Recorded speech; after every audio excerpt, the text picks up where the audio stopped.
नमस्कार दोस्तों, आप सबका कृष्णा प्रवचन चैनल पर स्वागत है। क्या आप जानते हैं कि कर्म में कितनी शक्ति होती है?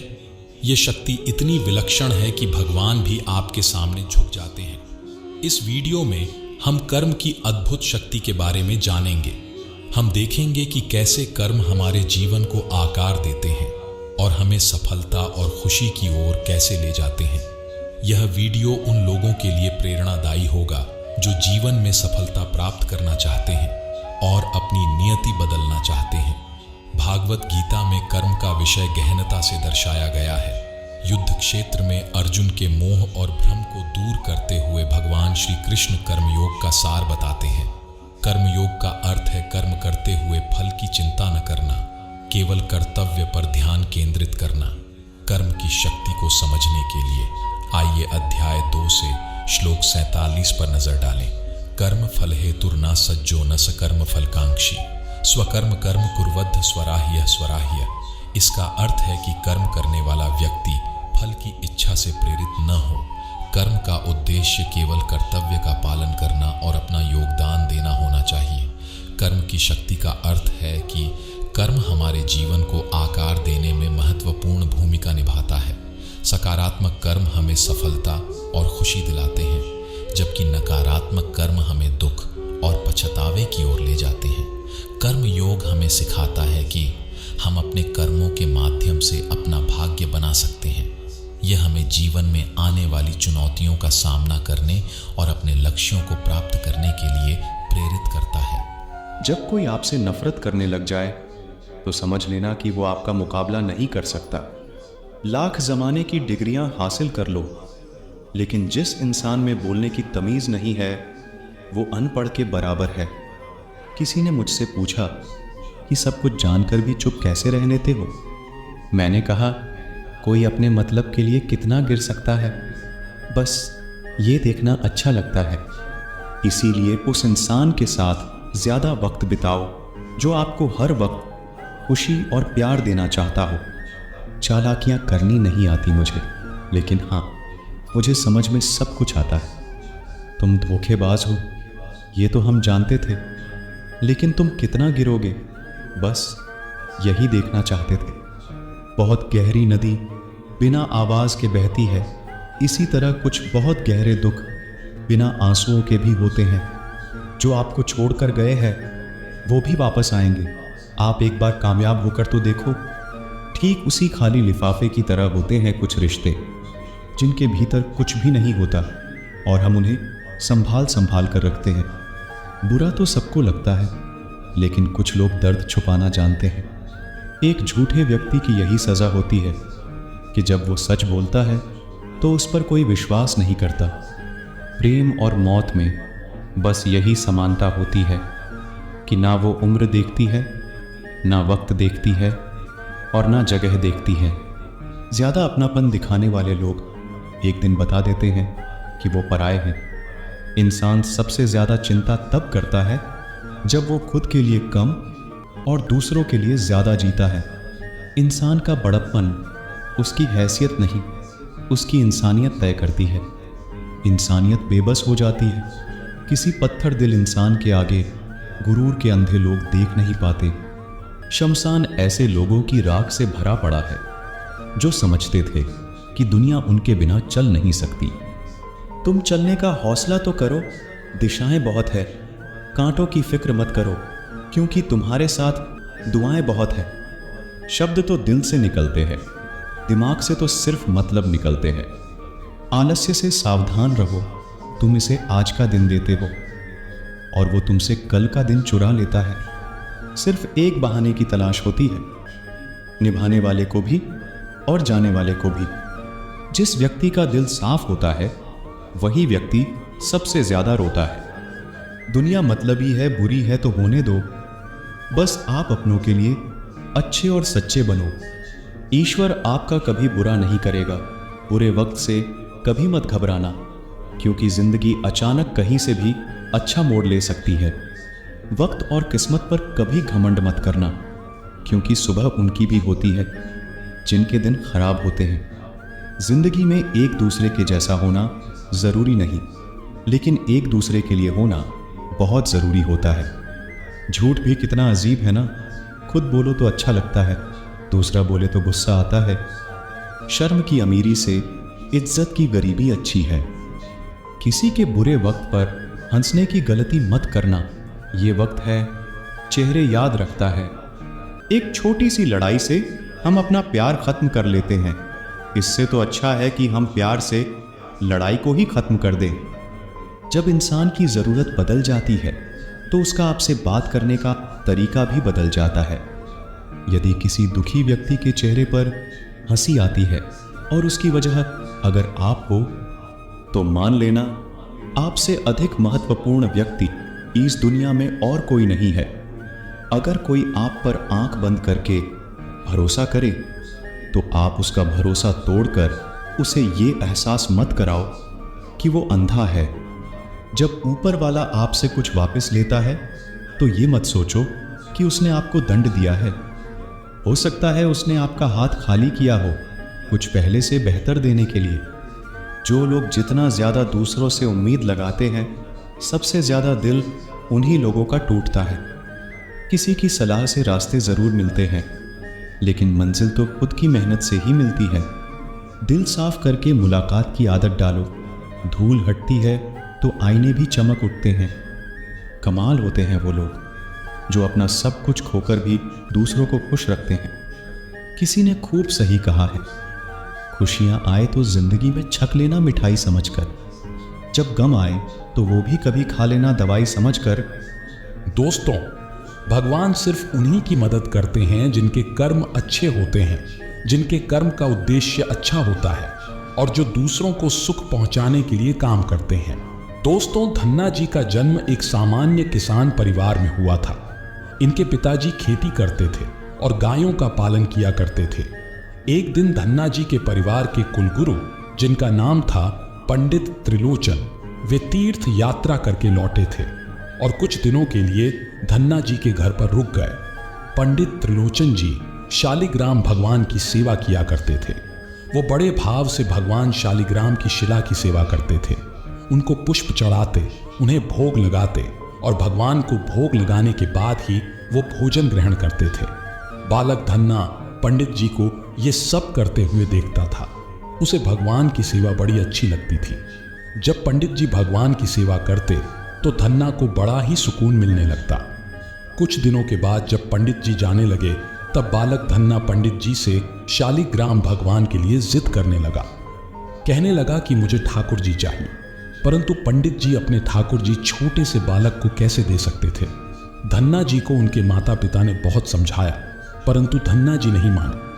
अंत में लोगों ने पंडित जी से कहा कि ये तो बालक है, इसे शालिग्राम जैसा कुछ और देकर के बहला फुसला दो। अगले दिन पंडित जी नदी में स्नान करने गए। वहां से वो एक गोल मटोल थोड़ा बड़ा सा काले रंग का पत्थर ले आए। वो धन्ना जी के पास आकर बोले, मैं तुम्हें अपने ठाकुर जी को दे दूंगा, लेकिन मेरे पास दो ठाकुर जी हैं, बड़े ठाकुर जी और छोटे ठाकुर जी। तुम्हें कौन से ठाकुर जी चाहिए?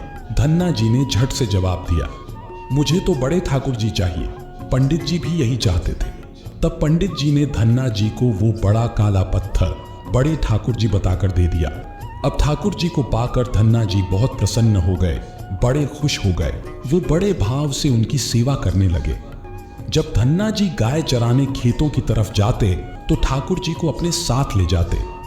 धन्ना जी की मां ने उनको बाजरे की रोटी, साग, अचार और गुड़ खाने के लिए दिया।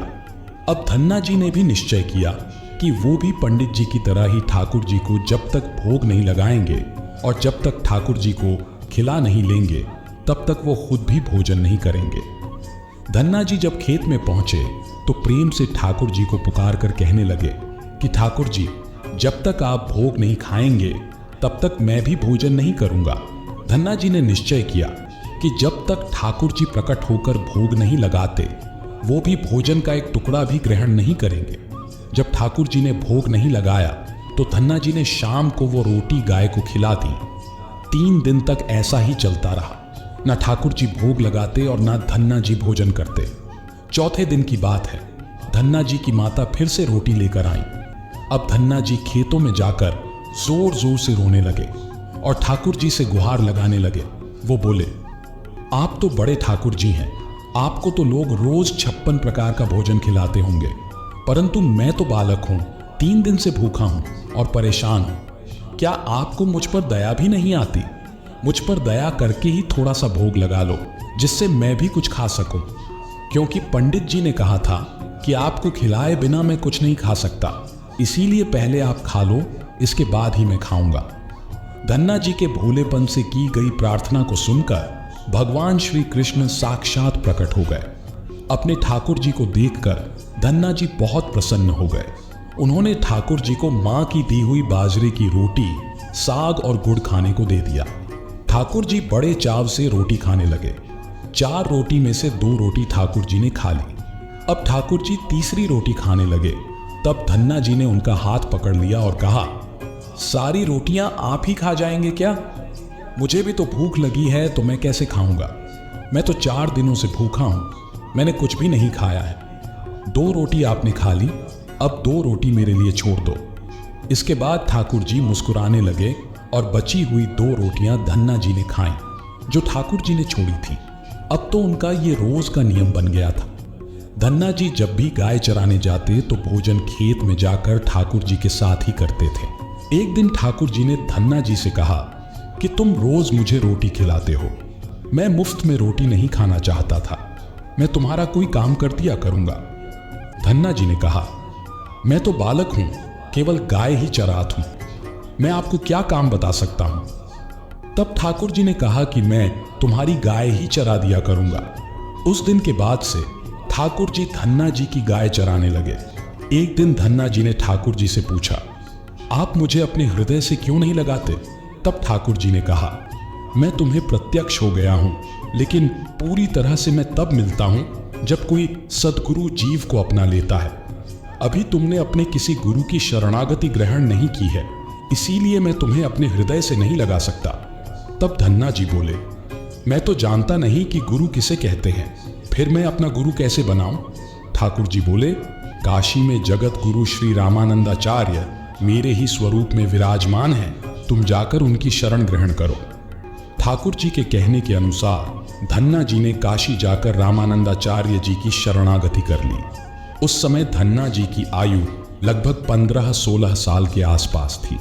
श्री रामानंदाचार्य जी ने धन्ना जी को अपने शिष्य के रूप में स्वीकार कर लिया और उन्हें आदेश दिया कि अब तुम अपने घर चले जाओ। धन्ना जी बोले, गुरु जी, अब मैं घर नहीं जाना चाहता, आप मुझे घर जाने का आदेश क्यों दे रहे हैं? गुरु जी बोले, अगर तुम यहां रहकर भजन करोगे तो केवल तुम्हारा ही कल्याण होगा, लेकिन अगर तुम अपने घर जाकर खेती किसानी करते हुए, अपने माता पिता की सेवा करते हुए भजन करोगे तो तुम्हारे साथ कई जीवों का उद्धार हो जाएगा। गुरु जी की आज्ञा के अनुसार धन्ना जी घर लौट आए। इसके बाद जैसे ही धन्ना जी घर पहुंचे, ठाकुर जी ने उन्हें अपने हृदय से लगा लिया। इसके बाद धन्ना जी खूब संतों की सेवा करने लगे। जब भी उनके गांव में कोई साधु संत आता, धन्ना जी उन्हें अपने घर में ले आते और बड़े प्रेम से उनकी सेवा करते, उन्हें भोजन खिलाते। संतों की सेवा करने के कारण अब उनके घर दूर दूर से साधु संत आने लगे। धन्ना जी सभी का बड़े प्रेम से सत्कार करते और उन सभी को भोजन खिलाते। एक दिन की बात है, धन्ना जी के पिता ने धन्ना जी से कहा कि देखो भाई, हम लोग गृहस्थ हैं, यदि महीने में 1-8 बार कोई साधु आ जाए तो हम उसकी सेवा भी कर दें और उन्हें भोजन भी करवा दें, लेकिन तुम्हारी इन साधुओं से ऐसी दोस्ती हो गई है कि हर दूसरे दिन कोई न कोई साधु चला आता है और अपने साथ 1-2 और को भी ले आता है। ये ठीक नहीं है, हम अपनी खेती बाड़ी का काम करें या इन साधुओं की सेवा करें। तुम तो अभी बालक हो, कुछ कमाते नहीं हो, तुम्हारा पालन पोषण भी हम ही करते हैं और ऊपर से तुम साधुओं को बुला लाते हो। इस प्रकार इन निठल्ले साधुओं की सेवा करना ठीक नहीं है। इसलिए एक बात कान खोलकर सुन लो, आज के बाद यदि तुम किसी भी साधु को लेकर घर आए तो मैं तुम्हें घर में नहीं घुसने दूंगा। तुम्हें साधु की सेवा करनी है तो पहले कुछ कमाई करो, फिर अपनी कमाई से साधु की सेवा करना। पिताजी की बात सुनकर धन्ना जी उदास हो गए और चुपचाप खड़े हो गए। तब पिताजी ने धन्ना को डांटते हुए कहा, आज के बाद किसी साधु को घर में लेकर के मत आना और जाओ खेतों में गेहूं बोकर आओ, खेत तैयार है, बोरी में गेहूं का बीज रखा है, इसे बैलगाड़ी में ला दो, ले जाओ और खेत में बो दो। धन्ना जी ने बैलगाड़ी में गेहूं रखे और खेत में बोने के लिए चल दिए। धन्ना जी थोड़ी ही दूर चले थे कि उन्हें मार्ग में कुछ साधुओं की टोली आती दिखाई दी। धन्ना जी ने बैलगाड़ी से उतरकर उन साधुओं को साष्टांग प्रणाम किया। संतों ने धन्ना जी को आशीर्वाद दिया और पूछा, बेटा, इस गांव में धन्ना जी का कौन सा घर है? सुना है वो जगत गुरु रामानंदाचार्य के शिष्य हैं और बहुत छोटी सी उम्र में उन्होंने भगवान के दर्शन प्राप्त कर लिए हैं। हम भी उनके दर्शन करना चाहते हैं। ये सुनकर धन्ना जी संकोच में पड़ गए और वो हाथ जोड़कर बड़ी विनम्रता से बोले, महाराज, मुझे ही लोग धन्ना भगत कहते हैं। संत बोले, भगवान ने बड़ी कृपा की, हम जिनसे मिलने आए थे वो यहीं मिल गए। निश्चित ही आप ऐसे ही भक्त हैं जैसा आपके विषय में सुना था। कितनी विनम्रता है आप में। चलिए आपके घर चलते हैं, वहीं बैठकर आपसे चर्चा करेंगे और ढेर सारी बातें करेंगे। धन्ना जी ने सोचा, अभी पिताजी ने साधुओं को घर लाने से माना किया है। यदि मैं खेतों में बीज बोने के बजाय इन साधु संतों को घर ले गया तो पिताजी आसमान सर पर उठा लेंगे और इन साधुओं को भी भगा देंगे। तब धन्ना जी कुछ विचार करके बोले, महाराज, अभी घर में कोई नहीं है, मैं भी खेतों की तरफ जा रहा हूं, आप भी मेरे साथ वहीं चलिए। संत बोले, ठीक है, हमें तो आपसे मिलना था और आप जहां भी ले चलें हम वहीं चलेंगे। फिर धन्ना जी उन सभी को खेत पर लेकर चले गए। खेत में एक पेड़ के नीचे बने हुए चबूतरे पर साधुओं को बैठाकर बोले, महाराज, आप यहीं पर कुछ देर तक विश्राम कीजिए, तब तक मैं आपके लिए भोजन पानी की व्यवस्था करता हूं। इतना कहकर धन्ना जी वहां से बैलगाड़ी लेकर के चले गए। बैलगाड़ी लेकर धन्ना जी सीधे बनिए की दुकान पर पहुंचे। वहां पर उन्होंने बैलगाड़ी में जो भी बीज गेहूं खेत में बोने के लिए रखे था उसे बनिए को बेच दिया और उसी से दाल चावल और जो भी खाना बनाने वाला सामान था सब खरीद लिया। सामान लेकर धन्ना जी खेत पहुंचे। वहां पर संतों के साथ मिलकर बहुत बढ़िया दाल चावल और प्रसाद बनाया। भगवान को भोग लगाने के बाद बड़े प्रेम से संत और धन्ना जी ने बैठकर भोजन किया। इसी बीच भगवान की चर्चा भी होती रही। संतों को भोजन करवाने के बाद बड़े प्रेम से धन्ना जी ने उनको विदा कर दिया। संतों के जाने के बाद धन्ना जी सोचने लगे कि बीज वाले गेहूं को तो बेचकर मैंने संतों को भोजन करा दिया, अब खेत में क्या बोया जाए। अगर पिताजी बीज मांगेंगे तो मैं कहां से बीज लाकर दूंगा, और यदि खेत में कुछ पैदा नहीं हुआ तो मैं पिताजी को क्या जवाब दूंगा।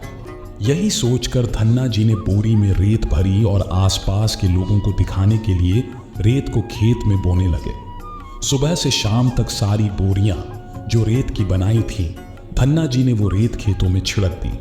आसपास के किसान देख रहे थे कि धन्ना जी खेतों में गेहूं बो रहे हैं, वो तो खेतों में रेत बो रहे थे। खेत बोने के बाद धन्ना जी बड़े प्रसन्न मन से घर की ओर चल दिए। वो सोचने लगे, खेत में तो कुछ उगना नहीं है तो देखभाल भी नहीं करनी पड़ेगी।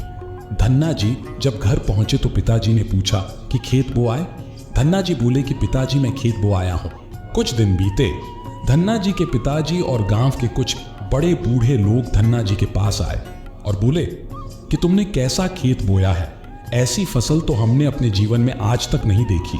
ऐसा लगता है जैसे गेहूं का एक एक दाना नाप नाप कर समान दूरी पर बोया गया है और सारे ही दाने उगाए हैं। इतनी सुंदर फसल तो हमने आज तक नहीं देखी। ये सब तुमने कैसे किया? धन्ना जी सोचने लगे कि सब उनको ताने मार रहे हैं, खेत में कुछ उगा नहीं होगा, इसीलिए ऐसी बातें कर रहे हैं। तब धन्ना जी ने आश्चर्यचकित होकर स्वयं खेत पर जाकर देखा तो बड़े ही आश्चर्यचकित हो गए। उन्होंने देखा कि जिस खेत में उन्होंने रेत बोई थी वहां पर फसल उगाई है और एक सुंदर फसल उन्होंने भी कभी नहीं देखी थी। फसल को देखकर धन्ना जी को भगवान की कृपा का एहसास हुआ और उनकी आंखों से आंसू निकाल आए। धन्ना जी जोर जोर से रोने लगे। जब धन्ना जी के पिता और अन्य गांव वालों ने रोने का कारण पूछा तब धन्ना ने रोते हुए सारी घटना कह सुनाई। धन्ना जी बोले, पिताजी, जब आपने संतों को घर लाने के लिए मना किया था और खेत बोने के लिए गेहूं दिया था, उसी दिन मुझे मार्ग में कुछ संत मिले थे। मैं उन संतों को अपने घर नहीं लाया और खेत पर ही ठहराकर जो गेहूं मैंने बीज बोने के लिए लिए थे वो सब बनिए की दुकान पर बेचकर संतों को भोजन करवा दिया। इसके बाद मैंने लोगों को दिखाने के लिए खेत में रेत को बो दिया। फिर ये फसल कैसे हो गई ये मुझे नहीं मालूम। धन्ना जी की बात सुनकर उनके पिताजी की आंखों में आंसू आ गए और वो बोले, मेरा धन्य भाग्य जो मेरे घर में ऐसे पुत्र ने जन्म लिया। आज के बाद हम तुम्हें रोकेंगे नहीं। खूब साधु को बुलाओ, संतों की सेवा करो। हम तुम्हें अब कभी मना नहीं करेंगे। आज से मैं भी भगवान की भक्ति किया करूंगा और तुम्हारे साथ संतों की सेवा करूंगा। इसके बाद धन्ना जी और उनके परिवार वाले खूब संतों की सेवा करने लगे। कुछ समय बाद धन्ना जी की उगाई हुई फसल को काटने का समय आ गया। उस समय उतने ही आकार की खेती से 50 गुना ज्यादा गेहूं निकला। ये गेहूं इतना ज्यादा था कि उसे रखने तक की जगह नहीं बची थी। गांव के सभी लोग धन्ना जी की फसल देखकर आश्चर्यचकित हो गए। अब धन्ना जी और उनका परिवार अपनी क्षमता के अनुसार खूब संत की सेवा और भगवान की भक्ति करने लगे। उनके घर हमेशा साधु संतों की भीड़ लगी रहती था। अब धन्ना जी जब भी खेतों में फसल बोते हर बार ऐसे ही फसल होने लगी। अब धन्ना जी अपने गांव के बड़े किसान बन गए। गांव के सभी लोग धन्ना जी को चमत्कारी संत मानने लगे और उनके खेतों की मिट्टी को भी चमत्कारी मानने लगे। अब जिन लोगों के खेतों में पर्याप्त फसल नहीं होती तो वो लोग धन्ना जी के खेतों की मिट्टी ले जाकर अपने खेतों में छिड़क लेते, जिससे उनकी फसल भी अच्छी होने लगी। चारों तरफ धन्ना जी की जय जयकार होने लगी। एक बार भगवान ने धन्ना जी की परीक्षा लेनी चाहिए। धन्ना जी के गांव में अकाल पड़ गया। धन्ना जी बड़े किसान थे, उनके पास बहुत खेती थी और अन्न के भंडार भरे थे। अकाल के कारण उनके गांव और आसपास के क्षेत्र के ब्राह्मण संत, गरीब और जरूरतमंद लोग धन्ना जी के पास मदद की उम्मीद से आने लगे। धन्ना जी भी उन्हें दोनों हाथों से भंडार लुटाने लगे। कभी कोई जरूरतमंद उनके घर से खाली हाथ नहीं लौटता। धीरे धीरे धन्ना जी का अन्न भंडार समाप्त होने लगा, परंतु धन्ना जी ने निश्चय किया कि जब तक उनका सामर्थ्य है वो किसी भी जरूरतमंद को निराश नहीं करेंगे और सब कुछ बेचकर लोगों की मदद करेंगे। धन्ना जी की संत सेवा से प्रसन्न एक दिन उनके पास संत के भेष में स्वयं ठाकुर जी आ गए। उन्होंने धन्ना जी को तुम्बा कमंडल बना करके दिया और कुछ लौकी के बीज दिए और कहा कि धन्ना जी इन बीजों को अपने खेत में बो दो और जब इनकी फसल पक जाए तो उनसे जो भी प्राप्त हो उसे लोगों की सेवा में खर्च कर देना। धन्ना जी ने ऐसा ही किया। संत की आज्ञा से उन्होंने तुम्बा के बीज खेतों में बो दिए। गांव के लोग कहने लगे, लगता है धन्ना जी पागल हो गए हैं। ऐसे भीषण अकाल में फसल बो रहे हैं और वो भी तुम्बा की। ये तो केवल कमंडल बनाने के काम में आता है। ऐसी फसल यदि उग भी गई, पैदा भी हो गई तो उसका क्या फायदा होगा। कुछ दिन बाद तुम्बा की फसल उग आई। सभी लोग आश्चर्य करने लगे कि ऐसे भीषण अकाल में बिना पानी के कोई फसल कैसे उग सकती है। कुछ ही दिनों में धन्ना जी का खेत हरा भरा हो गया। इसी बीच धन्ना जी जरूरतमंदों की सेवा करते रहे। धन्ना जी ने अपना सारा अन्न भंडार सेवा दान में लगा दिया। उनके घर में जो भी फसल के बीज रखे थे वो भी सब उन्होंने संतों को भोजन के लिए दान कर दिया। अब उनके पास अपने परिवार के गुजारे के लायक भी अन्न नहीं बचा था। गांव के लोग कहने लगे, बड़ा मूर्ख है जो सारा अन्न लुटा दिया, अपने परिवार के लिए कुछ भी नहीं रखा और इसने फसल में बोया भी तो तुम्बा जिसे कोई खा भी नहीं सकता। धन्ना जी को लोगों की बातों से कोई फर्क नहीं पड़ा। वो तो भगवान का नाम लेते रहते और लोगों की मदद करते रहते थे। एक दिन ऐसा आया जब धन्ना जी के खेतों में लगी फसल पक गई। उनके खेत में बड़े बड़े तुम्बा के फल दिखे रहे थे। धन्ना जी ने सोचा, अब दान करने को तो कुछ है नहीं, अब इन तुम्बा से कमंडल बनाकर संतों को दिया करेंगे। धन्ना जी खेतों में लगे सभी तुम्बा के फलों को तोड़कर घर ले आए। घर आकर जैसे ही उन्होंने एक तुम्बा को कमंडल बनाने के लिए काटा, उन्होंने देखा कि तुम्बा हीरे, मोती, जवाहरात और कीमती रत्नों से भरा हुआ था। तुम्बा को कीमती रत्नों से भरा हुआ देखकर वो आश्चर्यचकित रह गए। उनके पास तो तुम्बा की पूरी फसल थी। उन्होंने देखा सभी तुम्बा फलों में ऐसे ही कीमती रत्न भरे हुए थे। अब उनके पास इतने कीमती रत्न और जवाहरात हो गए जितने किसी राजा के पास भी शायद ना हो।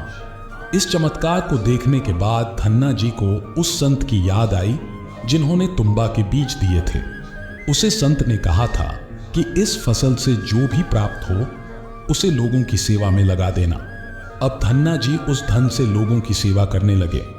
फिर वो दोनों हाथों से लोगों की मदद करने लगे। उस समय वो अकाल कई वर्षों तक चला। उस समय धन्ना जी ने अपने घर में और आसपास कई गांव में लंगर शुरू करवा दिया। आसपास के सैकड़ों गांव के लाखों लोग बरसों तक धन्ना जी के लंगर में तीनों समय का भजन किया करते थे। धन्ना जी ने अपने जीवन में कई मंदिर, तालाब और धर्मशाला भी बनवाए थे और हर तरह से साधु संत और जरूरतमंद लोगों की मदद करते थे। लोग धन्ना जी को धन्ना सेठ कहकर बुलाने लगे। धन्ना जी जैसा धनी आज तक कोई नहीं हुआ। वो धन और मन दोनों से धनी थे। आज भी उनके नाम पर धनी लोगों को धन्ना सेठ की पदवी दी जाती है और कहा जाता है, क्या तुम धन्ना सेठ हो गए हो? दोस्तों, यदि भगवान की कृपा जिस व्यक्ति पर हो जाए और उनका आशीर्वाद जिनको प्राप्त हो जाए, उनके लिए जीवन में कुछ भी असंभव नहीं होता। दोस्तों, कोई चाहे कितनी भी धन दौलत का संग्रह कर ले, लेकिन यदि परमात्मा की इच्छा नहीं है तो आप उस धन से सुख नहीं पा सकते। यदि लाख प्रयास करने के बाद भी जीवन में दुख है, असंतोष है, तो समझ लीजिए कि भगवान की भी यही मर्जी है। हो सकता है भगवान ने आपका थोड़ा सा अहित करके आपको बहुत बड़ा लाभ देने की योजना बनाई हो, लेकिन हम अज्ञानी लोग यही सोचते हैं कि भगवान हमारी कुछ मदद नहीं करता। दोस्तों, ये कहानी खास उन लोगों को जरूर सुननी चाहिए जो भगवान पर विश्वास नहीं करते और भगवान को मानते नहीं। किसी गांव में एक लकड़हारा अपनी पत्नी, बच्चे साथ और मां के साथ रहता था। वो लकड़हारा दिन भर जंगल में लकड़ियां काटता था और उन लकड़ियों को बाजार में ले जाकर बेचता था। उससे जो भी धन मिलता था उसी से अपना और परिवार का खर्च चलाता था। इसके बाद जो भी उसके पास समय शेष बचता था उसमें वो लकड़हारा प्रभु का ध्यान करता था। एक दिन उस लकड़हारे की बेटी का विवाह तय हो जाता है। लकड़हारा सारा दिन लकड़ियों को काटता और शाम होते ही अपने आसन पर बैठकर भगवान के ध्यान में मस्त हो जाता। अक्सर गांव के लोग उस लकड़हारे को देखकर आपस में बातें किया करते थे कि लकड़हारा तो सारा दिन भगवान की भक्ति में लीन रहता है, उसे तो अपनी बेटी के विवाह तक की कोई चिंता नहीं है। पता नहीं ये लकड़हारा बारातियों का स्वागत करेगा भी या नहीं। उसने तो अभी तक दान दहेज का किसी तरह का कोई इंतजाम तक नहीं किया है, जबकि विवाह होने में कुल 3 दिन का समय बाकी है। लकड़हारे की मां को जब पता चला कि उसके बेटे के बारे में लोग इस तरह की बातें कर रहे हैं, तो एक दिन वो रोते हुए उस लकड़हारे के पास पहुंची। वो कहने लगी कि बेटा, तुम सारा दिन भगवान के नाम का जाप करते रहते हो। अगर तुम इतना समय अपने काम में लगाते तो इतना धन कमा सकते थे कि अपनी बेटी का विवाह बड़े आराम से संपन्न हो जाता। लकड़हारे ने जब अपनी माँ की बात सुनी तो उसने कहा कि माँ, मैं सारा दिन काम ही तो करता हूँ और जो कुछ समय मुझे मिलता है मैं प्रभु की भक्ति में लगा देता हूँ। जब माँ ने कहा कि बेटा, तू सिर्फ काम में मन लगाया कर जिससे विवाह के लिए कुछ पैसों की व्यवस्था हो जाए। लकड़हारे ने कहा, पैसों का इंतजाम हो सके इसलिए हर वक्त काम काज करता रहता हूं और भगवान को भूल जाऊं ये मुझसे नहीं हो पाएगा। मां, तू चिंता मत कर, मैं जिस ईश्वर का ध्यान करता हूं वो सब देख लेगा। क्या उसे मेरे बच्चों की कोई चिंता नहीं है? लकड़हारे की बात सुनकर उसकी मां कहने लगी कि बेटा, जब भी मैं तुमसे काम पर ज्यादा ध्यान देने के लिए कहती हूं, तुम हमेशा यही बात कहते हो कि मेरा प्रभु मेरे सारे का करेगा। भला ऐसा होता है क्या? प्रभु खुद किसी के घर में काम करने के लिए आता है। मां ने अपनी बात पर जोर देकर कहा कि बेटी के विवाह को केवल 3 दिन शेष बचे हैं। ना तो घर में एक पैसा है और ना ही बच्चों के पास कोई कपड़े हैं। अब बता, तेरा भगवान ऐसी स्थिति में क्या करेगा? उसी समय मां अपने कमरे में गई और थोड़ी सी कुछ चीजें उसके पास रखी हुई थी। पुरानी धरोहर वो लेकर आई और बोली कि ले, ये कुछ चीजें मैंने तुझसे छुपाकर अपने पास रखी थी ताकि तू किसी साधु संत को सब दान में ना दे दे। अब ये मैं तुम्हें दे रही हूं। ये सोने और चांदी की चीजें ले जाकर बाजार में बेच आओ और उससे जो कुछ भी पैसे मिलेंगे उससे अपने बच्चों के लिए और अपने लिए नए कपड़े बनवा लो। मां की बात सुनकर लकड़हारा मां के द्वारा दी हुई वस्तुओं को लेकर बाजार के लिए निकल जाता है। अभी वो कुछ दूर ही चला था कि रास्ते में उसको एक साधु मिल गया। उसने लकड़हारे से कहा कि मुझे उस लकड़हारे का घर बता दीजिए जो हर आने जाने वाले की सेवा करता है, मैं उससे मिलना चाहता हूँ। लकड़हारे ने कहा कि बताइए आपको चाहिए। उस साधु ने कहा कि मेरे पास कपड़े नहीं हैं, इसलिए मैं चाहता हूँ कि मुझे थोड़े से कपड़े मिल जाएं। आप उसका घर बता दीजिए ताकि मैं उसके घर जाकर उससे कपड़े ले आऊं। लकड़हारे ने सोचा, अगर ये साधु मेरे घर गया और कहीं मेरी माँ ने इनको कुछ अपशब्द कह दिए तो सब गड़बड़ हो जाएगा। इसीलिए उसने साधु से कहा कि भगवान, आप थोड़ी देर तक यहीं बैठिए, मैं बाजार जाकर आता हूँ और आपके लिए वस्त्र ला कर देता हूँ। वह लकड़हारा बाजार गया और अपनी माँ के द्वारा दी हुई जो भी वस्तुएं थीं उनको बेचकर उससे कपड़े लिए और ला कर के उस संत को दे दिए। लकड़हारे ने साधु को सारे कपड़े तो दे दिए, पर रास्ते में सोचने लगा कि अब मैं घर जाकर अपनी माँ को क्या जवाब दूंगा, मेरे पास तो एक भी पैसा नहीं है। लकड़हारे ने विचार किया कि अब वो घर ही नहीं जाएगा और वो जाकर गंगा के किनारे बैठकर भगवान का ध्यान करने लगा। ईश्वर की भक्ति में लीन हो गया। वो भगवान के आगे विनती करने लगा और कहने लगा कि हे प्रभु, मैंने सारी जिंदगी तुम्हारे भरोसे पर ही काटी है और मैंने हमेशा लोगों से कहा है कि भगवान पर भरोसा रखो। जो भगवान पर भरोसा करता है प्रभु उसके सारे काम करता है। पर आज मेरी बेटी का विवाह है, कृपा करके मेरे काम में आप सहायक हो। सुबह का समय था। लकड़हारे की माँ बहुत चिंता में डूबी थी। एक तरफ सगे संबंधियों का आना शुरू हो गया था और दूसरी तरफ माँ अपने पुत्र का इंतजार कर रही थी। इतने में उसे एक आवाज सुनाई दी, माँ दरवाजा खोलो। खुशी से दौड़ती हुई उसकी माँ जब बाहर गई तो देखा कि उनका पुत्र लकड़हारा बैलगाड़ी पर विवाह के लिए बहुत सारा सामान लादकर सामने खड़ा है। उसको देखकर माँ हैरान होकर पूछने लगी कि बेटा, ये सारा सामान तुम कहाँ से लेकर आए हो? लकड़हारे ने कहा कि माँ, तूने जो मुझे वस्तुएं दी थी उसी को बेचकर लाया हूँ। एक रईस व्यक्ति ने जब मुझसे पूछा तो मैंने अपनी बेटी के विवाह के बारे में उसे सब कुछ बता दिया। तब उसने बहुत महंगे दामों में उसे खरीद लिया और उन्हीं पैसों से बच्चों के लिए बहुत से बढ़िया कपड़े में खरीद कर लाया हूं। बेटे की बात सुनकर मां हैरान होकर सोचने लगी कि मेरे बेटे के पास बादशाहों वाले कपड़े कहां से आए, जरूर किसी से इसने कर्ज लिया होगा। उन्होंने लकड़हारे से कहा कि हमने सारी जिंदगी लकड़ी का काम किया है, आज तक इतने पैसे नहीं कमाए। सिर्फ इतनी सी वस्तु बेचने से तुम्हें इतने पैसे कैसे मिल गए? मां की बात सुनकर लकड़हारा कहने लगा कि मां, इसमें तू जरा भी शंका मत कर।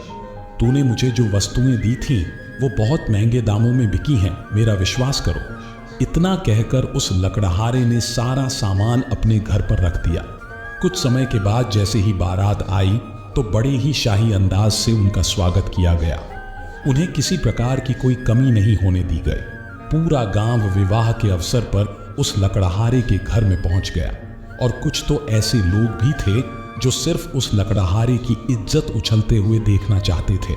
लेकिन जब सगे संबंधियों और गांव वालों ने शाही शादी देखी तो बड़े हैरान हो गए। आपस में बातें करने लगे कि आज तक हमने कभी ऐसी शादी नहीं देखी जिसमें इतना दान दहेज दिया गया हो और इतनी मिठाइयां और पकवान बने हों। लकड़हारे ने तो कमाल ही कर दिया। इस तरह से सभी लोग उसकी प्रशंसा करने लगे। विवाह के समय जब बारातियों को भोजन परोसा जा रहा था तो उनके झूठे बर्तन वो लकड़हारा खुद उठाने लगा और एक स्थान पर रखते जा रहा था। लकड़हारे को ऐसा करते हुए देखकर उसकी मां ने उसकी बाह पकड़कर कहा कि तुम बेटी के पिता हो, सभी बाराती तुमको देख रहे हैं, इसलिए ये काम छोड़ दो। पर लकड़हारे ने कहा कि मां, आज मेरा मन चाहता है कि मैं कुछ सेवा करूं। तब उसकी मां कहने लगी कि बेटा, तू कैसी बातें कर रहा है? तेरा स्वभाव मुझे कुछ बदला बदला नजर आ रहा है। शाम होने पर लकड़हारे ने अपनी बेटी की विदाई भी की। इस तरह सारे काम से जब फुर्सत हुई वो अपने आसन पर जाकर बैठ गया। तब मां ने आकर के पूछा, बेटा, मुझे सच सच बता, इतना सारा खर्चा आखिर तूने कैसे किया? इतनी महंगी पोशाक, इतना बढ़िया भोजन, इतनी शानदार व्यवस्था तूने कैसे की?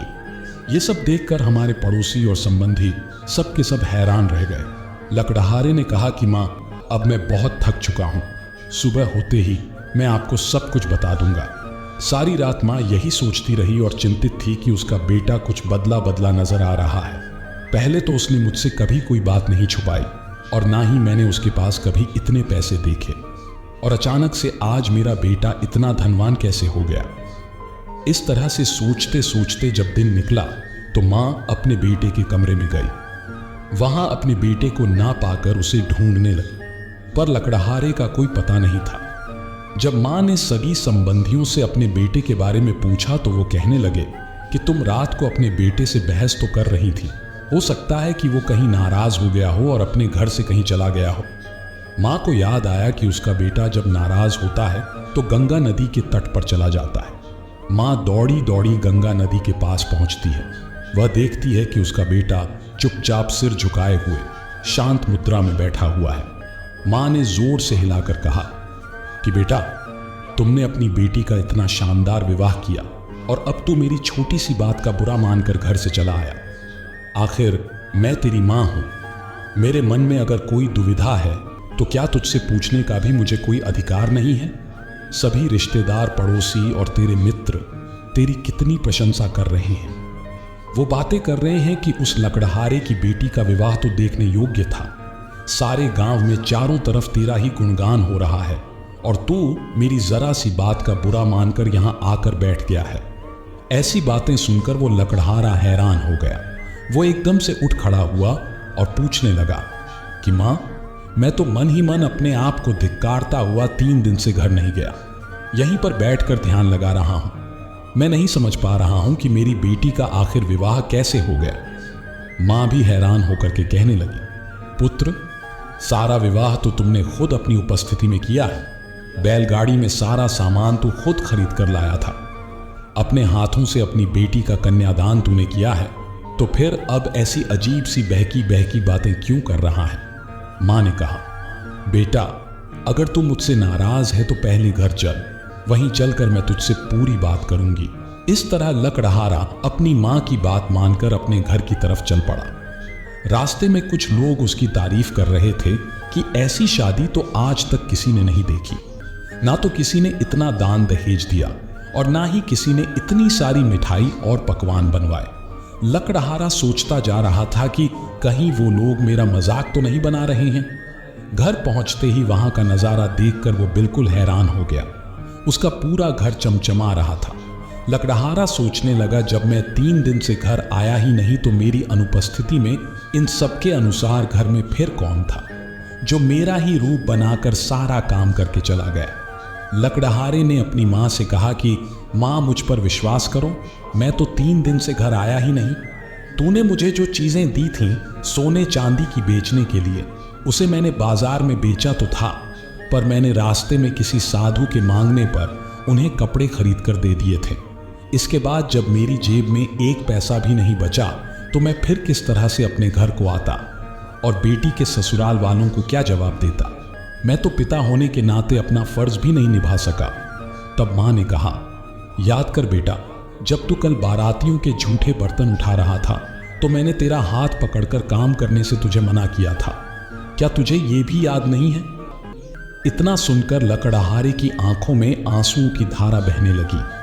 उसे सारी बात समझ में आ गई कि मेरी जगह मेरा रूप धारण करके खुद परमात्मा घर मेरे आए थे, मेरे प्रभु मेरे घर आए थे।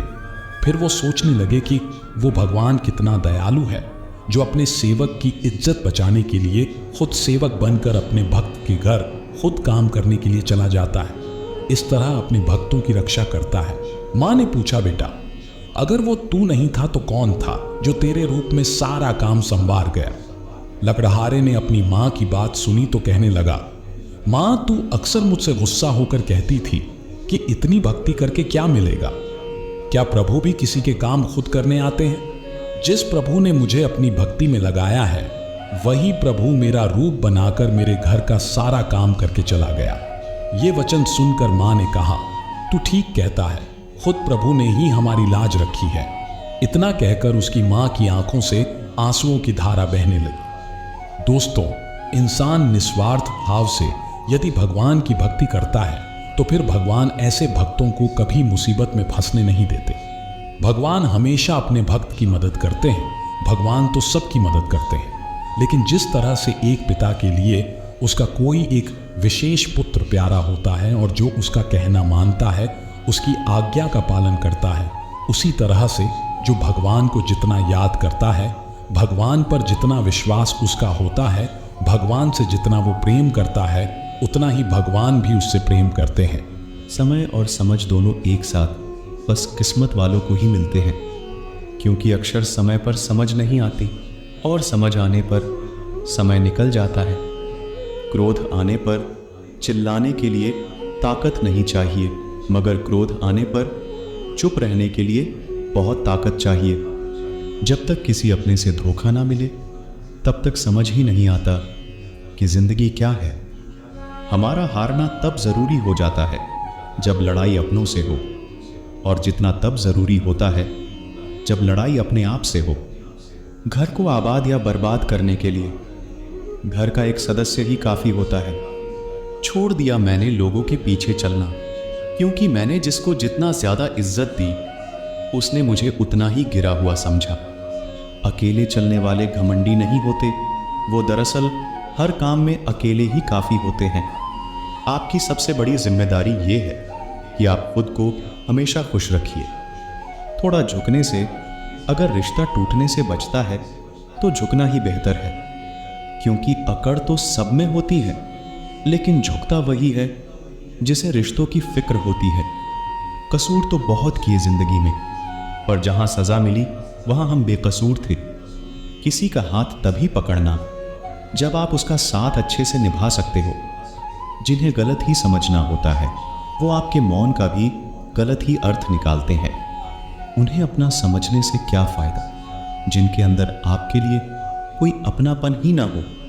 आपका सम्मान उन शब्दों में नहीं है जो आपकी उपस्थिति में कहे गए, बल्कि उन शब्दों में है जो आपकी अनुपस्थिति में कहे गए।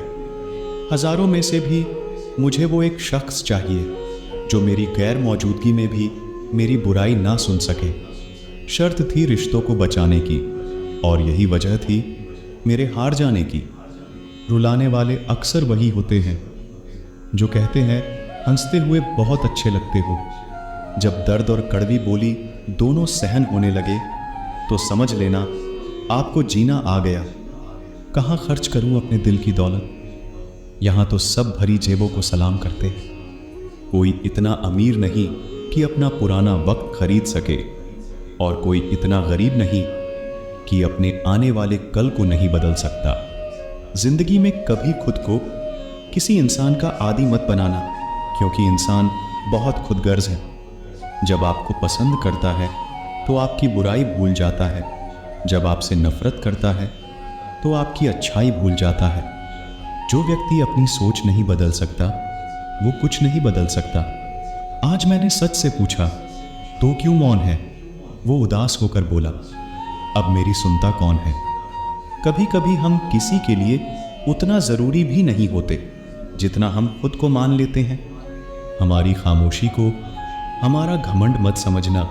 कुछ ठोकरें ही ऐसी खाई है कि अब बोलने का मन ही नहीं करता। दुनिया मतलबी है, बुरी है तो होने दो। बस आप अपनों के लिए अच्छे और सच्चे बनो। ईश्वर आपका कभी बुरा नहीं करेगा। बुरे वक्त से कभी मत घबराना, क्योंकि जिंदगी अचानक कहीं से भी अच्छा मोड़ ले सकती है। सोच समझकर किसी को अपने मन की बात बताना, क्योंकि ये रिकॉर्डिंग और स्क्रीनशॉट का ज़माना है।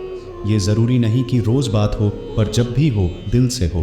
आपकी ये सोच गलत है कि लोग रोएंगे आपकी गैर मौजूदगी में। मैंने मुर्दे के पीछे चलते लोगों को हंसते देखा है। दूरियां एहसास करा देती है कि वो तुम्हारे लिए कितना ज़रूरी था। ना जाने किस मिट्टी के बने हो तुम, इतना कोई हमें चाहता तो उसी के हो जाते हम। सबको अपना सुख सबसे पहले प्यारा होता है, दूसरे की फिक्र फुर्सत की चीज़ होती है। ये जीवन आपको कई मौके देता है सुधरने के लिए। फैसला हमेशा आपका होता है। आप जिंदगी में थोड़ा हंसना, थोड़ा मुस्कुराना सीखो तो आपकी ज़िंदगी भी हसीन हो जाएगी। दूसरों से सम्मान की अपेक्षा मत करो, क्योंकि ये तुम्हें बहुत कमज़ोर बनाता है। जब परिस्थितियों को बदलना मुमकिन ना हो तो मन की स्थिति को बदल दीजिए, सब अपने आप बदल जाएगा। ज़्यादा शब्दों में थोड़ा कहने की बजाय कम शब्दों में ज़्यादा बताने की कोशिश करें। वक्त की जंजीर से बंधे हैं हम जनाब, हम कभी भी टहलका मचा सकते हैं। दोपहर तक बिक गया बाजार का हर एक झूठ और मैं एक सच लेकर शाम तक बैठा रहा। जिसकी मति और गति सत्य की ओर हो, उसका रथ आज भी श्री कृष्ण ही चलाते हैं। मनुष्य की श्रेष्ठता का आधार ऊंचे पद पर बैठने से नहीं, बल्कि उसकी ऊंची सोच पर निर्भर होता है। जिसके साथ ऊपर वाला होता है, नीचे वाले उसका कुछ नहीं बिगाड़ सकते। छोटी छोटी खुशियां ही तो जीने का सहारा बनती है। ख्वाहिशों का क्या है, वो तो पल पल बदलती है। असल जीवन में इंसान तब सफल होता है जब वो लोगों की दुआओं में बसने लगता है। नाम एक दिन में नहीं बनता, लेकिन एक दिन जरूर बनता है। लोगों से उम्मीद इंसानों वाली रखो, फरिश्तों वाली नहीं। आप अपनी मंजिल पर कभी नहीं पहुंच पाएंगे अगर आप रास्ते में भौंकने वाले हर कुत्ते को पत्थर मारेंगे। जो अपना है वो कभी दूर जाएगा ही नहीं, जो दूर चला गया वो कभी अपना था ही नहीं। हालात चाहे जैसे भी हो, शुक्र करना शिकायत करने से हमेशा बेहतर होता है। मुझे इसीलिए जितना है कि सब चाहते हैं कि मैं हार जाऊं। उम्मीद आधी जिंदगी है और मायूसी आधी मौत है। 2 हाथ से हम 50 लोगों को मार तो नहीं सकते, पर 2 हाथ जोड़कर हम करोड़ों लोगों का दिल जीत सकते हैं। जिद पर आ जाऊं तो पलट कर भी ना देखूं, मेरे सब्र से अभी तुम वाकिफ ही कहाँ हो। मजबूत से मजबूत लोहा टूट जाता है, कई झूठे इकट्ठा हो तो सच्चा टूट जाता है। उनसे भी आगे जाना है जो हमें साथ लेकर नहीं गए। ना वो दिन रहे और ना ही अब वो शौक रहे। पहले मैं होशियार था, इसीलिए दुनिया बदलने चला था। आज मैं समझदार हूँ, इसीलिए खुद को बदल रहा हूँ। ये दुनिया है जनाब, खूबसूरत शक्ल के लिए साफ दिल वाले को छोड़ दिया जाता है। कोशिश करना मत छोड़ो, क्योंकि दूसरा व्यक्ति तैयार बैठा है आपके छोड़े हुए अवसर का लाभ उठाने के लिए। जो आपके शब्दों का मूल्य नहीं समझता, उसके सामने मौन रहना ही बेहतर है। जिंदगी पर बस इतना ही लिख पाया हूँ मैं। बहुत मजबूत रिश्ते थे, लेकिन बहुत कमज़ोर लोगों से। जिंदगी में कोई रोकने टोकने वाला कोई है तो उसका एहसान मानिए, क्योंकि जिन बागों में माली नहीं होते वो बाग जल्द ही उजड़ जाते हैं। कुछ लोग खाने के इतने शौकीन होते हैं कि वो दूसरों की खुशियाँ भी खा जाते हैं। उतार चढ़ाव के बाद भी अगर कोई आपका साथ नहीं छोड़ता तो उस इंसान की आप हमेशा कदर करना। भूल जाते हैं वही लोग जो कहते हैं कि हम तुम्हें कभी खोना नहीं चाहते। आप अपनी ज़िंदगी में किसी को उतनी ही जगह दो जितनी वो तुम्हें देता है। तमाशा लोग नहीं, हम खुद बनाते हैं अपनी ज़िंदगी का हर किसी को अपनी कमज़ोरियां बताकर। हर कोई चाहता है कि सब उसकी तारीफ करे, लेकिन ये इच्छा अंतिम संस्कार वाले दिन ही पूरा होती है। किसी ने पूछा कि उम्र और ज़िंदगी में क्या फ़र्क है। मैंने कहा, जो अपनों के बिना बीते वो उम्र, और जो अपनों के साथ बीते वो ज़िंदगी होती है। नाराज़ होने के लिए भी कोई ख़ास रिश्ता चाहिए, क्योंकि नाराज़गी बहुत कीमती होती है। ये हर किसी पर लुटाई नहीं जा सकती। कोई भी रिश्ता आपकी मर्ज़ी से नहीं जुड़ता, क्योंकि आपको कब कहाँ किससे मिलना है ये सिर्फ कुदरत ही तय करती है। ज़िंदगी का सबसे कठिन काम है इंसानों को पहचानना। तलाश ज़िंदगी की थी, दूर तक निकल पड़े। ज़िंदगी तो मिली नहीं, मगर तजुर्बे बहुत मिले। ज़रूरी नहीं कि किसी बड़ी चोट से ही बड़े घाव हो, अक्सर छोटी छोटी बातें भी गहरे ज़ख्म दे जाती हैं। किसी को इतना भी सर पर मत चढ़ाओ कि आप अपनी इज्जत ही खो दो। ऐ वक्त तेरा लाख शुक्रिया, जो भी सीखा है तुझसे ही सीखा है। अपने हर गुनाह पे 100 पर्दे डालकर लोग कहते हैं कि ज़माना बहुत ख़राब है। कदर न करने पर ऊपर वाला छीन ही लेता है, वक्त भी और शख्स भी। ज़िद्दी बनना सीखो, क्योंकि कोई भी इंसान एक रात में सफल नहीं बनता। झूठ कहते हैं कि संगत का असर होता है। मैंने तो फूलों के साथ रहते कांटों को आज तक महकते नहीं देखा। गुस्सा आपको छोटा बनाता है और क्षमा आपको महान बनाती है। बहुत गहरी नदी बिना आवाज़ के बहती है, वैसे ही बहुत गहरे दुख बिना आंसुओं के भी होते हैं। उम्मीद ना कर, इस दुनिया में हमदर्दी की बड़े प्यार से जख्म देते हैं शिद्दत से चाहने वाले। रिश्तों को तोड़ने के लिए गलतियों की ज़रूरत नहीं पड़ती। स्वार्थ पूरा होते ही रिश्ता अपने आप टूट जाता है। जिसकी गलतियों से भी मैंने रिश्ता निभाया है, उसने बार बार मुझे फालतू होने का एहसास दिलाया है। अगर एक बार रिश्ते को बचाने के लिए झुक जाओ तो लोग गलतफहमी पाल लेते हैं कि अब ये हर बार झुकेगा। जब कोई दूसरों से धोखा खाता है तो वो उनसे लड़ पड़ता है, जब कोई अपनों से धोखा खाता है तो इंसान चुप हो जाता है। ये सोचकर कि रिश्तों में दरार ना पड़ जाए, हमने तेरी किसी भी बात का कभी बुरा नहीं माना। सामने मीठी मीठी बातें करे और पीठ पीछे काम बिगाड़े, ऐसे मित्र से दूर रहना चाहिए। वो उसी तरह है जैसे अंदर जहर भरा हुआ हो और ऊपर से अमृत भरा हुआ हो। सपना एक देखोगे, मुश्किलें हजार आएगी, लेकिन वो मंजर बड़ा खूबसूरत होगा जब आपकी कामयाबी शोर मचाएगी। ऊंचाई पर वो ही पहुंचते हैं जो प्रतिशोध की बजाय परिवर्तन की सोच रखते हैं।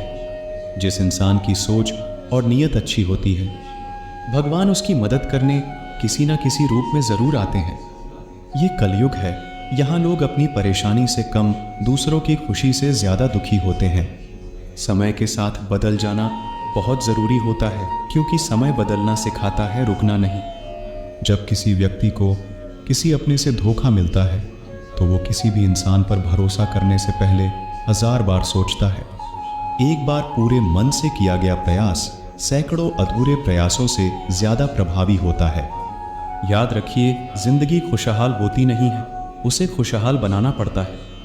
अगर ईश्वर ने आपसे वो ले लिया जिसे खोने की आप कभी कल्पना भी नहीं कर सकते थे, तो अवश्य वो कुछ ऐसा भी देगा जिसे पाने का आपने कभी सोचा भी नहीं होगा। जब सोच में ही बीमारी लग जाए तो इंसान होश में भी होकर बेहोश ही रहता है। हर किसी को अच्छा समझना छोड़ दो, क्योंकि अंदर से लोग वो नहीं होते जो ऊपर से दिखाई देते हैं। झूठ भी कितना अजीब है ना, खुद बोलो तो अच्छा लगता है, दूसरा बोले तो गुस्सा आता है। जिंदगी में कठिनाइयां आए तो उदास मत होना, क्योंकि कठिन रोल हमेशा अच्छे एक्टर को ही दिए जाते हैं। कितनी अजीब है ये दुनिया, यहाँ झूठ नहीं, सच बोलने से रिश्ते टूट जाते हैं। पहली बार में हम हमेशा गलत इंसान को पसंद कर लेते हैं, और जब अच्छे लोग मिलते हैं तो हम एतबार करना ही छोड़ देते हैं। कोई आपके साथ जैसा व्यवहार करे, उसके साथ वैसा ही व्यवहार ना करके आप जैसे हैं वैसा ही व्यवहार करें, क्योंकि आपकी पहचान आपका व्यवहार ही है। नहीं रही शिकायत अब मुझे तेरी नज़रअंदाजी से, तू बाकियों को खुश रख, हम तन्हा ही अच्छे हैं। अच्छे दोस्त उन सितारों की तरह होते हैं जो भले रोशनी में ना दिखाई देते हो, पर मुश्किल हालातों में हमेशा साथ देते हैं। जो लोग दिल के अच्छे होते हैं, दिमाग वाले उनका जमकर फायदा उठाते हैं। झूठे व्यक्ति की ऊंची आवाज सच्चे व्यक्ति को चुप करा देती है, लेकिन सच्चे व्यक्ति का मौन झूठे व्यक्ति की जड़ें हिला देता है। खामोश रहकर खरीद ली दूरियां हमने, शब्द खर्च करना हमने जरूरी नहीं समझा। बाहर से सुलझा हुआ दिखने के लिए अंदर से बहुत उलझना पड़ता है।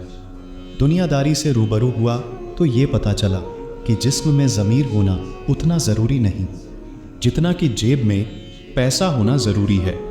वो इंसान जो तुम्हें वक्त देना ज़रूरी नहीं समझता, तुम्हें क्या लगता है वो तुम्हारा साथ निभाएगा? दर्द सहते सहते इंसान उस मोड़ पे आ जाता है कि उसे हर नया दर्द छोटा लगने लगता है।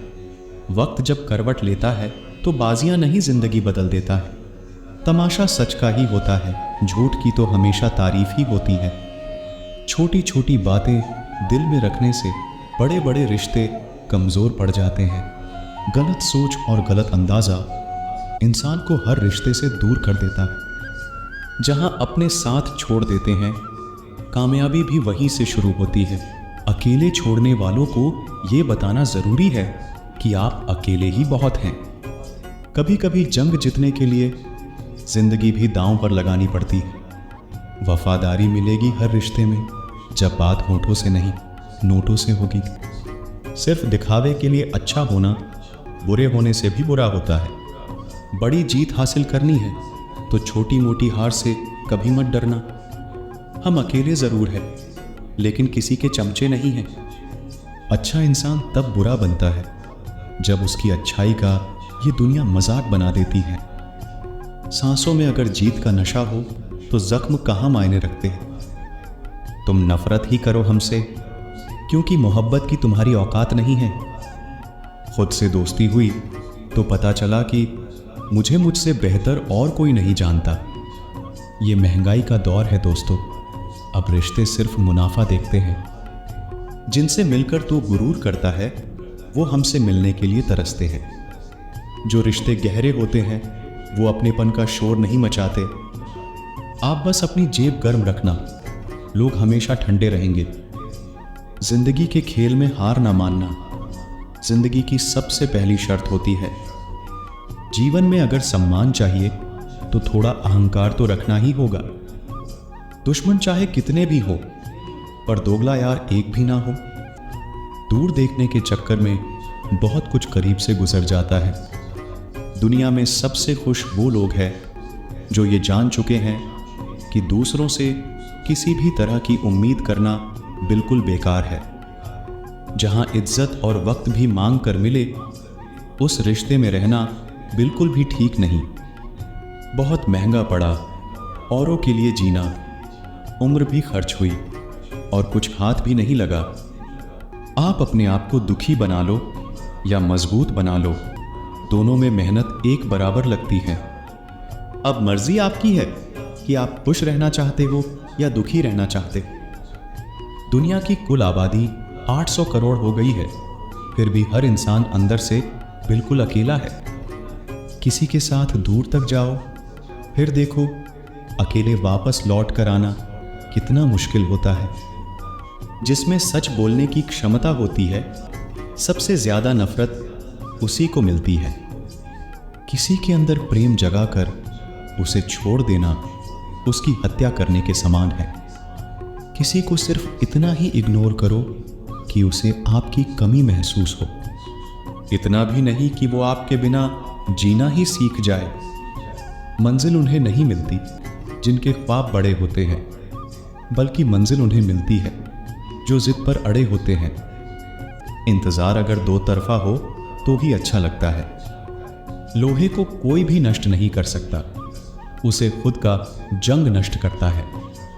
ठीक उसी तरह इंसान को भी उसका मन ही नष्ट कर सकता है और कोई भी नहीं। मेरे अपनों ने धक्का मारा मुझे डुबोने के लिए। फायदा ये हुआ साहब, मैं तैरना सीख गया। क्या फर्क पड़ता है कि कौन खिलाफ है, बस जो साथ है वो लाजवाब है। आईना जब भी उठाया करो, पहले खुद देखा करो, फिर दूसरों को दिखाया करो। दिखावे की कोशिश मत करना। जब परफेक्ट हो जाओगे तो खुद ही नजर आओगे। ज्यादा बहस अक्सर रिश्तों को खराब कर देती है। कभी कभी खामोश हो जाना ही सही रहता है। कुछ गम, कुछ ठोकरे, कुछ चीखे उधार देती है।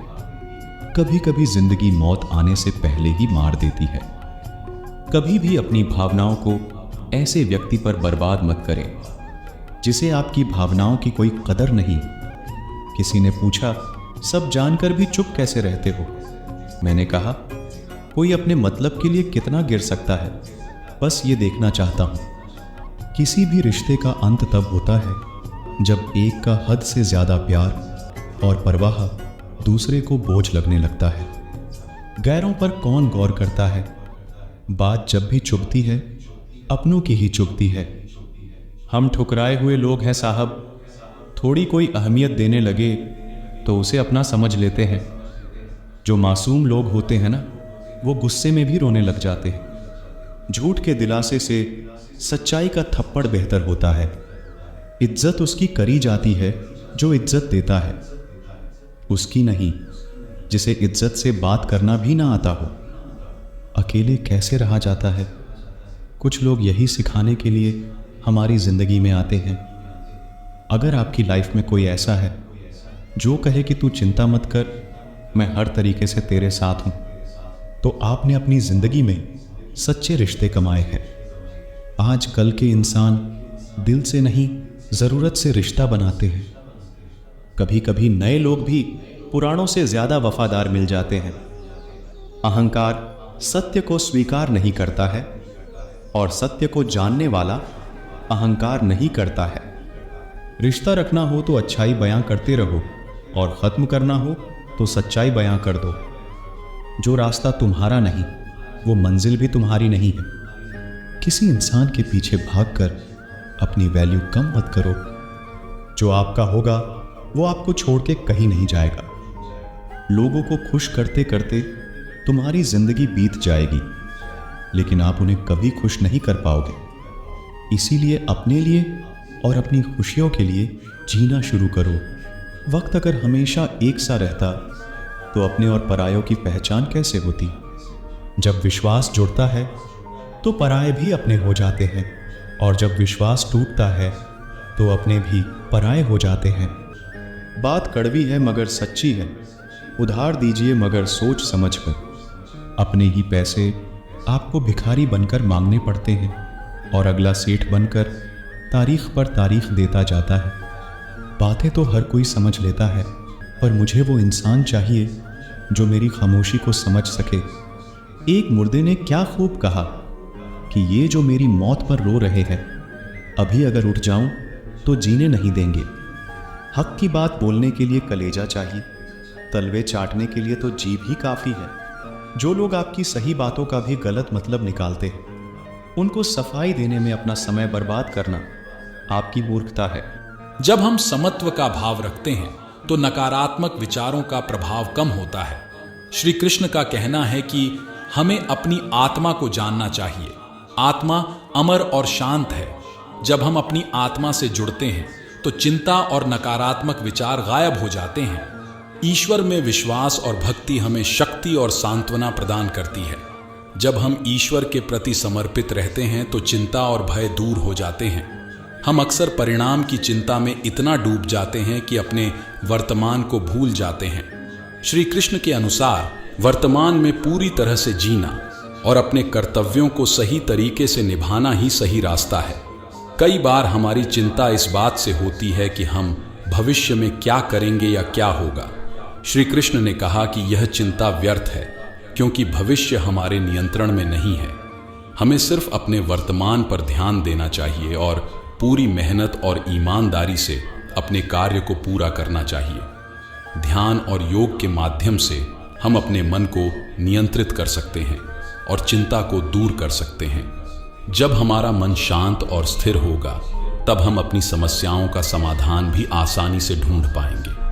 ध्यान और योग से हमें आत्मविश्वास और आंतरिक शक्ति मिलती है, जो हमें हर चुनौती का सामना करने के लिए तैयार करती है। अक्सर हमारी चिंताओं का कारण हमारी अधूरी इच्छाएं और लालसाएं होती हैं। अगर हम इन्हें नियंत्रित कर लें तो हमारी चिंताएं भी कम हो जाएंगी। श्री कृष्ण के अनुसार आत्मसंयम और संतोष ही सच्चे सुख का मार्ग है। श्री कृष्ण ने अर्जुन को सिखाया कि हमें हमेशा धर्म और सत्य के मार्ग पर चलना चाहिए। अगर हमारा मार्ग सही और धर्मपूर्ण होगा तो हमें किसी भी चिंता या डर की जरूरत नहीं होगी। सत्य और धर्म हमें आत्मविश्वास और आंतरिक शांति प्रदान करते हैं, जो हमारी सभी चिंताओं को दूर कर सकते हैं। श्री कृष्ण के ज्ञान की यह बातें न सिर्फ अर्जुन के लिए बल्कि हम सभी के लिए बहुत महत्वपूर्ण हैं। हमें इन्हें अपने जीवन में उतारकर एक शांत और संतुलित जीवन की ओर बढ़ना चाहिए। यह ज्ञान हमें आत्मविश्वास, धैर्य और आंतरिक शांति प्रदान करता है, जो हमें हर कठिनाई का सामना करने की शक्ति देता है। इसलिए जब भी हमें चिंता और उलझन महसूस हो, हमें श्री कृष्ण के उपदेशों को याद करना चाहिए और उनका अनुसरण करना चाहिए। आज के लिए इतना ही मेरे प्यारे दोस्तों। आशा करता हूं कि इस वीडियो से आपने कुछ सीखा होगा। कृपया कमेंट्स में बताएं और वीडियो को लाइक, शेयर और हमारे कृष्णा प्रवचन चैनल को सब्सक्राइब करना न भूलें। मिलेंगे अगले वीडियो के साथ। तब तक खुश रहें और जीवन से सीखते रहें। कृष्णा जी आपके और आपके परिवारजनों को हमेशा खुश रखें। धन्यवाद। जय श्री कृष्णा।